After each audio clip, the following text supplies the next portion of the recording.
Magandang araw po sa inyong lahat. Kumusta po kayo? Alam po ninyong kagalakan sa aking puso at yung pasasalamat ay talagang hindi ko mapagilan.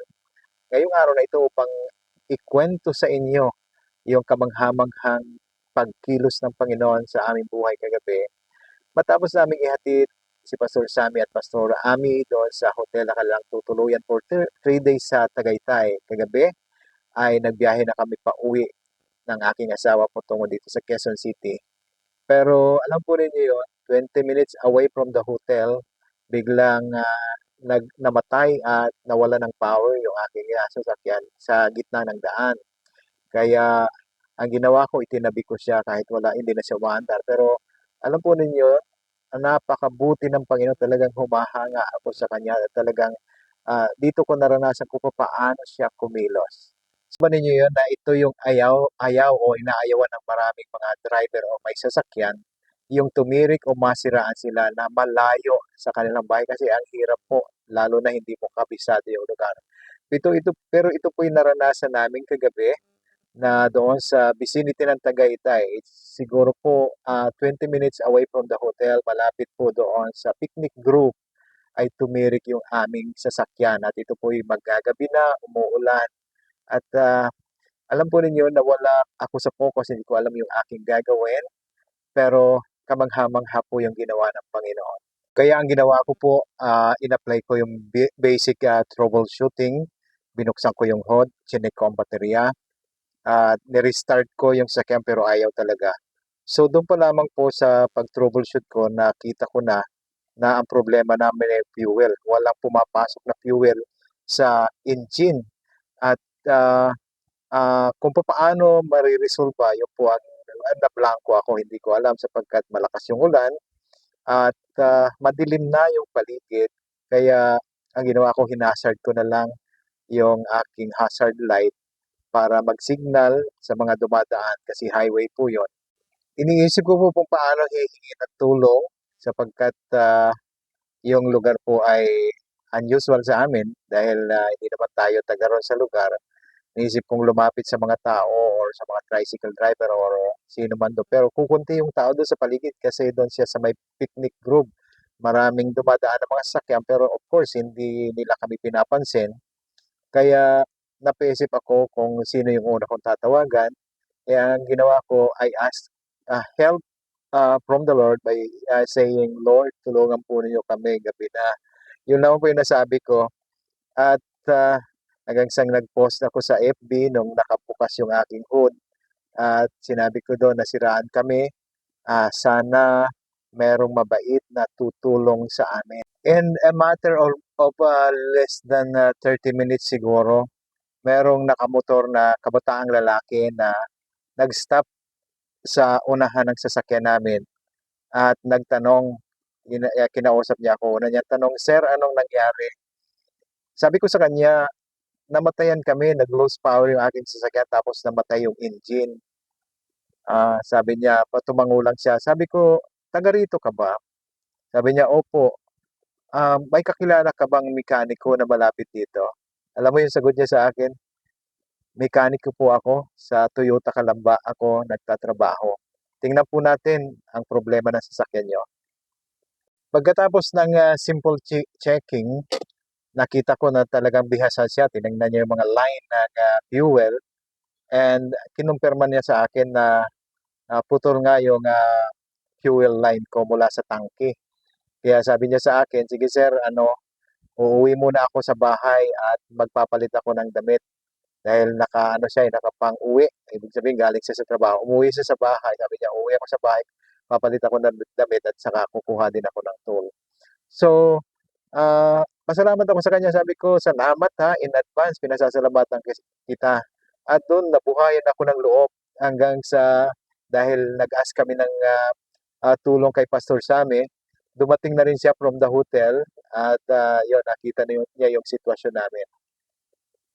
In a matter of siguro po 10 minutes, bumalik nga yung kabataan na huminto sa amin at may dala na siyang gamit at nakapang trabaho na rin siya na suot at sinimulan niyang gawin yung aming sasakyan. Alam po ninyo yun, yung without hesitation na kahit malakas ang ulan, ah, pumasok siya doon sa ilalim ng sasakyan kasi doon sa tangke nanggagaling yung line ng fuel para tanggalin, para doon na i-troubleshoot kung paano i-connect yung natanggal na fuel line.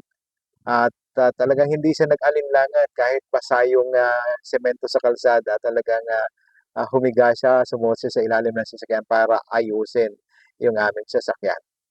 Siguro po after 30 minutes ng pagkalikot niya, paggawa niya doon sa ilalim, ah, kitang-kita ko sa kanya yung kasanayan niya, alam niya yung kanyang ginagawa. Natapos po at sabi niya sa akin, "Sige sir, subukan mong i-start." At pag-start ko, dalawang try lang. Sa pangalawang try, umandar na yung sasakyan namin.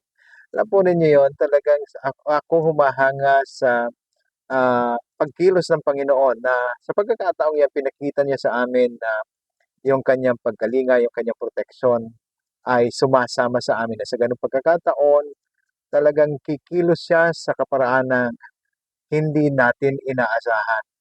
Ayan, so napakabuti po ng ating Panginoon. Ako po ay nagpapasalamat din doon sa ating mga kapatiran na talagang nagpaabot ng concern.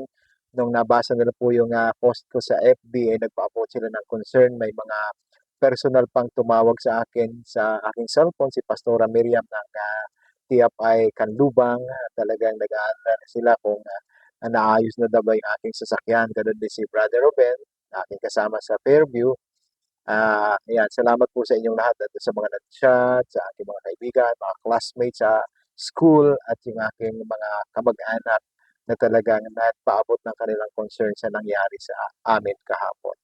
Alam po ninyo, napakabuti ng ating Panginoon. Simpleng problema na minsan hindi natin akala na kahit doon sa mga aspeto na yon o sa mga pagkakataong yon, makikita natin yung intervention ng Panginoon at kung paano siya kikilos para ipadama sa atin ang kanyang pagkalinga, ang kanyang tunay na pagmamahal sa atin. Nakabalik kami ng Quezon City ng mapayapa, dumating kami ng mga 12 ng gabi dito sa bahay kasi matraffic pa rin. Ayan, so matraffic pa rin. Habang daan, nagkukwentuhan kami ng aking asawa. Wala akong maikwento sa kanya, wala akong magsambit. Habang daan, nagdadrive ako. Kundi, sabi ko, napakabuti ng Panginoon. Napakabuti ng Panginoon. Ang Diyos ang nagtakda na may tao na pinadala sa atin upang hindi tayo ah, um, ma-stuck doon sa lugar na yun kung saan nasira yung ating sasakyan at agad tayo nakaalis. Tunay na napakabuti ng Panginoon. Kaya po sa ating lahat, hindi po ba, minsan po may mga problema, pagkakataon na dumadating sa ating buhay. Nakala natin ang mga aspeto na yon ay hindi sakop ng Panginoon. Pero alam po ninyo, since God made a covenant with us, nung iniligtas niya tayo sa magitan ng kanya biyaya, kasama po yung lahat ng aspeto ng ating buhay na kanyang kikilusin, kanyang pagpapalain upang ipadama sa atin na siya'y totoong Diyos, buhay at tumutugon sa ating mga panalangin. God bless po sa inyong lahat at salamat din nga pala doon sa kabataang ito si ah, Francis Caraan. Yeah, kabataan pa siya, 24 years old. Nagtatrabaho as mechanic sa Toyota Calamba. Salamat sa iyong concern. Salamat na hindi ka nag-alinlangan na kami ay tulungan. At talagang kahit sinakripisyo mo, kahit basa yung kalye, ay talagang hindi ka nag-alinlangan na iabot yung kinakailangang tulong para sa amin sa pagkakataon yan. Nananalangin kami para sa iyo, Francis. Pagpalain ka ng Panginoon at nawa marami ka pang matulungan at naway pagpalain ka pa ng Diyos sa iyong buhay at sa iyong mga gagawin at mga plano sa buhay. God bless you at sa ating pong lahat, God bless it. Bye-bye.